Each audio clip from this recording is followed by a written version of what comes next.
Hey guys, it's Sandro here from Carcraft Auto Detailing in Melbourne. Today's video of how to professionally detail a car interior, part 1, is for a very important detail, which is my partner's recently bought 2013 Alfa Romeo Giulietta QV.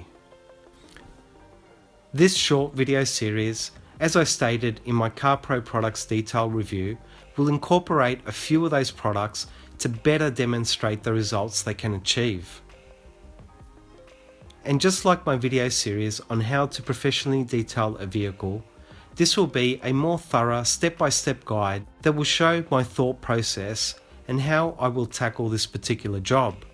And hopefully once the interior segment is done, I'll try to do another short series that'll look at the steps I go through to fully detail, correct and protect the exterior of it as well. The first step of any job is to work out what you and your client are looking to achieve.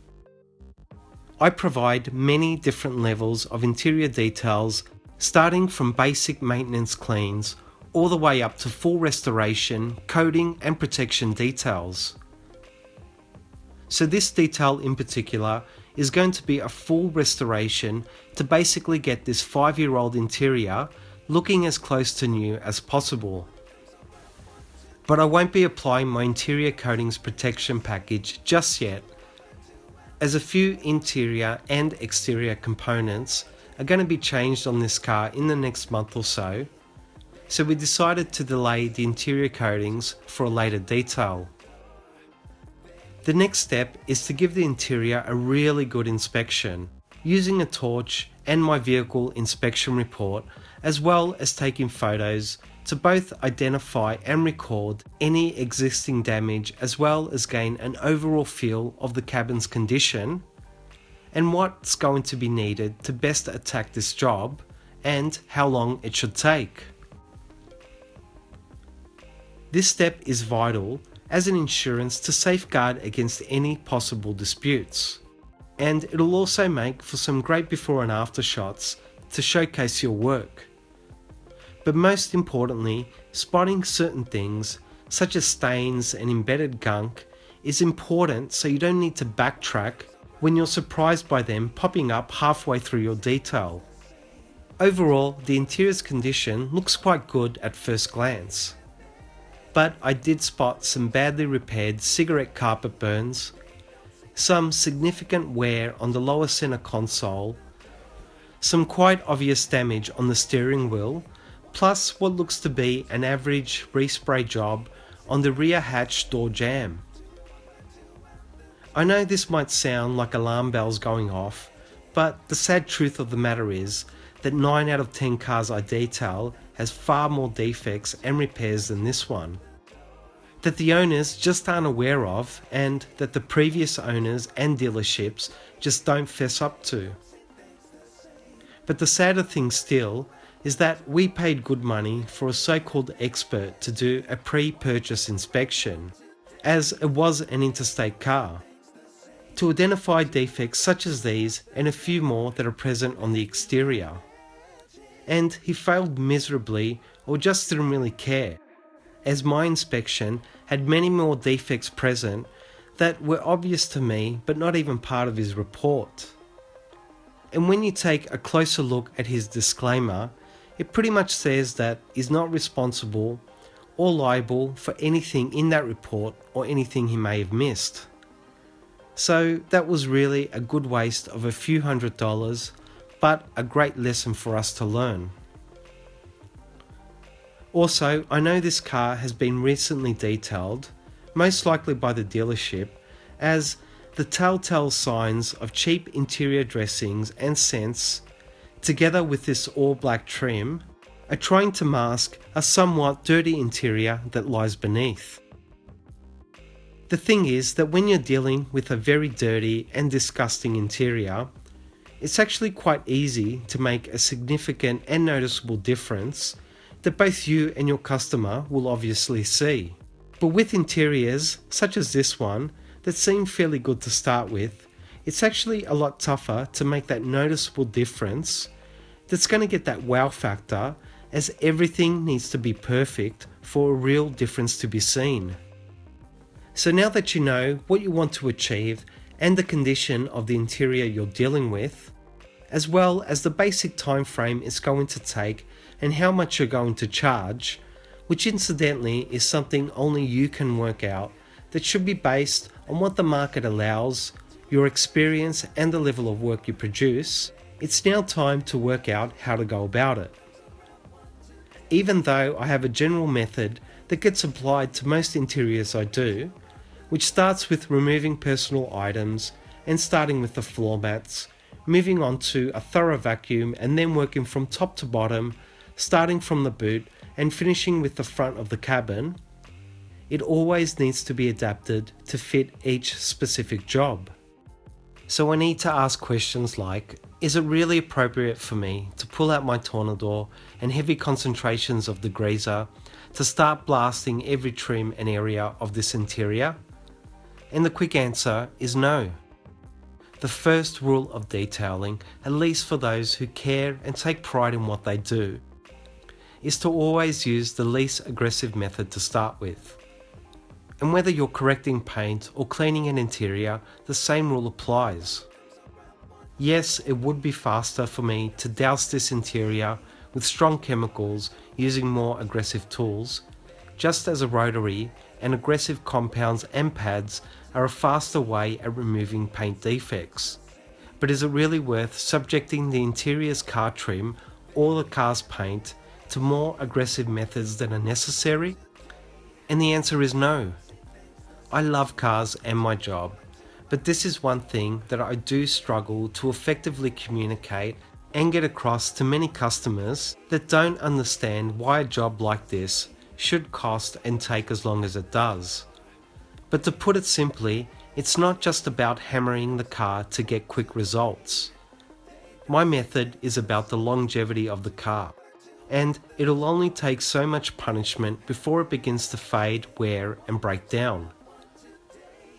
So if they really don't care about preserving the condition and life of that vehicle, or being handed back an interior that is truly clean and not just masked with dressings and air fresheners, there is little I can do but suggest the local car wash or budget detailer as a better option for them. And yes, there are many times that you need to use those stronger chemicals and tools to get the job done. But my advice is to use them when needed, and the more interiors you do, the more you'll begin to know and understand what's appropriate for each job. But it's up to you to decide if you want to be the sort of detailer that cares about preserving the life of the car and its components by using safe methods and quality products, or the detailer that only cares about getting the job done fast, stocking up on cheaper chemicals and undercutting everyone's prices. And the truth is that although there is room for both types in this marketplace, it takes a certain client to appreciate the difference in what I do compared to the cheaper services that others provide. One thing I'd like to add is that there are no set rules that apply to every job. Every situation is unique and brings with it challenges of time, money, environmental and logistical diversities that you need to adapt to and tweak to best address them on that particular day. And as much as I'd like to say this is how it's done, I have to be honest in trying to get across that this video and detail is only one way in which it can be done. So once the pre-inspection is done and you've gotten the client to sign off on the vehicle inspection report and the quote, it's time to get stuck into it. I like to start with getting out and hooking up all the products and equipment I'll be using. So as I move from one stage to the next, everything I need is laid out and quickly accessible.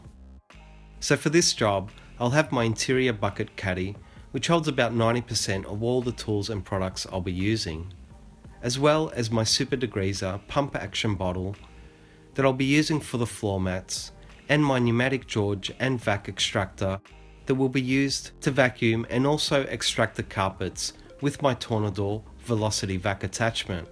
So I start with floor mats to give them time to dry before they go back into the cabin. And because They're usually the dirtiest part of most interiors, and I like to get them out of the way. The best method I've found is to firstly blow them out with the compressed air in the tornador, which removes a good 90% of all the loose dirt. Then I'll do a dry vacuum with the tornador that really gets 99% of all the loose dirt out. If you don't have compressed air or a tornador, you can brush the carpets down with a stiff brush to remove all the loose dirt and then give them a vacuum with whatever vac you have. The thing with the tornador in dry mode is that it both sucks and injects air quite strongly, which really aids in dramatically lifting more dirt and particles than any other vac I've ever tried. But don't feel like it's the end all and you must have it. It's just another great tool that really helps me out, but also has the drawback of being a little bulky and sometimes awkward when used in the tighter areas of a car's interior. It's really important to remove as much dry dirt and particles as possible before you introduce any liquids to the carpet or any surface you intend on cleaning, as the liquids, together with the dirt, will pretty much create mud that'll be harder to remove and has a greater chance of harming the surface with its grit and increased aggression it will produce and require to remove.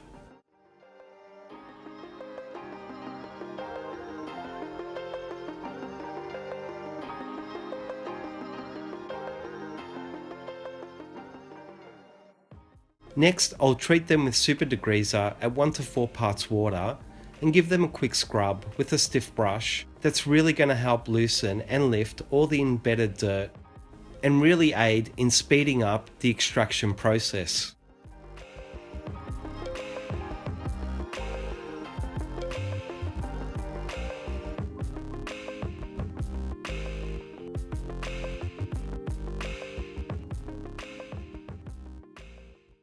Then my tornador is switched to wet mode, which will allow my extraction solution of Bissell Spot Clean and disinfectant to be injected into the fibres and then extracted out. And again, if you don't have the tornador, you can use a standard extractor or even just a wet and dry vacuum to complete this stage. But you'll find that you will achieve better results if you use more liquid to penetrate the carpet or any other fabric or seats you're cleaning.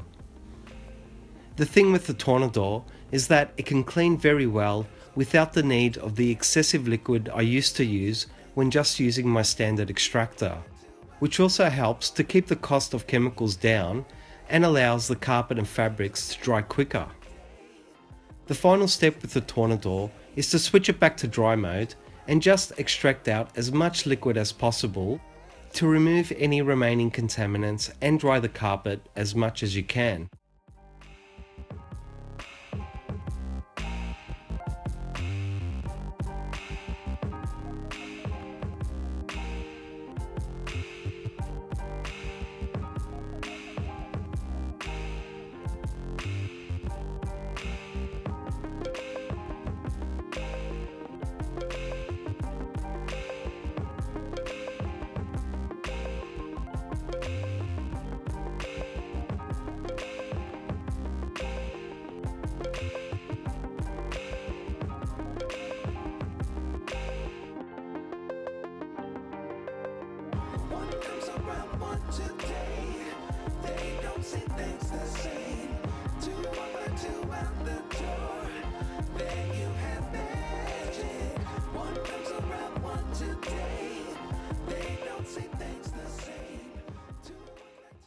The last step of cleaning and drying is to give the mats a good final wipe down with a microfiber cloth.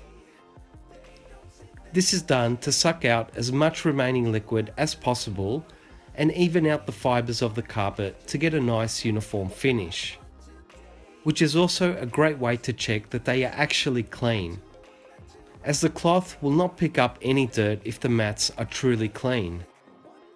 My last step, which is more of a personal choice, is to use vertical and opposing brush strokes to create some contrast and add your own signature to the finish. The mats are then left to dry and should be ready to go back into the cabin once the rest of the interior is done. This is also very similar to the process I go through when vacuuming and extracting the interior carpet and fabric seats, but with a couple of slight differences.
Next up is giving the whole interior a thorough vacuum.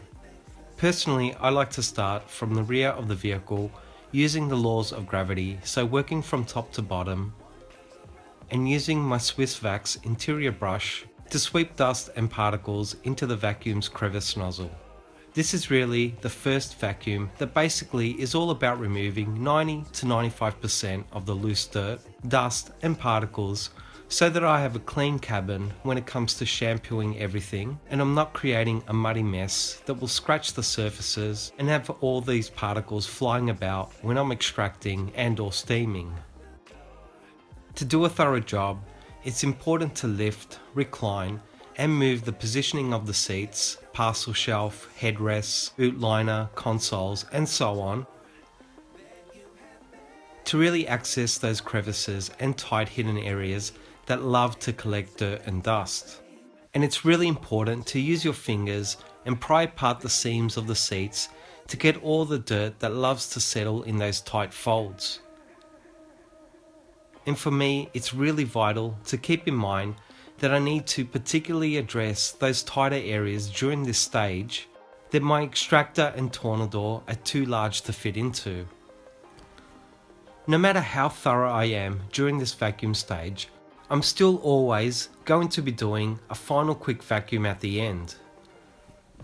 So I don't need to obsess with getting 100% of everything right now, as it never works out anyway, with outside dust and bits sometimes flying into the interior, as well as the shampooing and extraction stage that will dislodge other bits of dirt and dust falling onto the vacuumed interior. Light is another important factor to consider, especially when working on dark interiors. A headlamp is a great source for really being able to properly see your progress. Another great tool is those LED light tubes that can be secured to the top of the cabin and really do a great job at lighting up the whole area. But ultimately, if you're outdoors and have the sun shining down into the interior, that can suffice. Another point I'd like to make, and something that I've learnt from experience, is to take note that certain surfaces, such as headliners and parcel shelves, are really best left untouched or just very lightly brushed, unless there is something quite obvious like dirt or staining that needs to be addressed. These are usually very sensitive surfaces that, due to their delicate and glued fabrics, don't respond well to vacuuming, extraction, or sometimes even a light wiping. Some are definitely better than others, but do a small test spot first, and sometimes it's better to cut your losses and leave a stain or two alone rather than ruin the entire surface. So just to give you an idea of how much time this interior has taken so far, I've spent about 15 minutes on the pre-inspection and paperwork, 10 minutes setting up my equipment and products, about 20 minutes doing the car mats, and a good half hour on the initial first vacuum. So after I'm done with this vacuuming stage, I'm already about an hour and 15 minutes into the detail. And progress wise, I'd say that I'm about a third of the way. So still to come is the full surface top to bottom shampoo and dressing, full carpet extraction, some steam cleaning and the door jambs, window and mirror cleaning, some cabin deodorizing and sanitation, and a final vacuum and inspection. And just to put things into perspective, this cabin is cleaner than 80 to 90% of interiors I do. But apart from it not receiving a full protection coating package, it is still a full restoration detail that is geared towards doing all I can do to get it looking like new again. And hopefully the finished product will reflect the time and effort that has gone into it.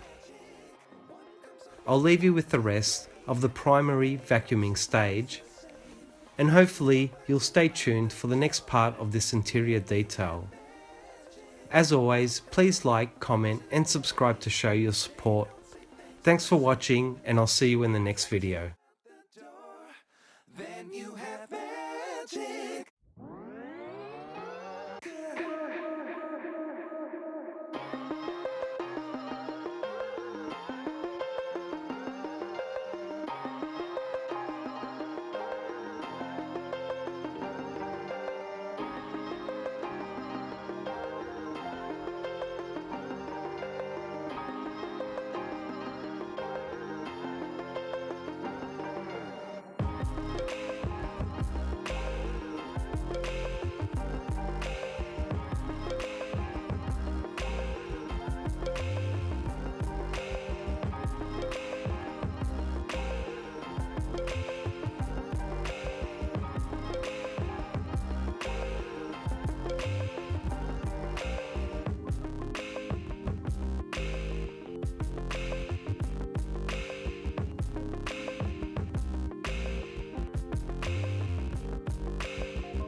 around what you do.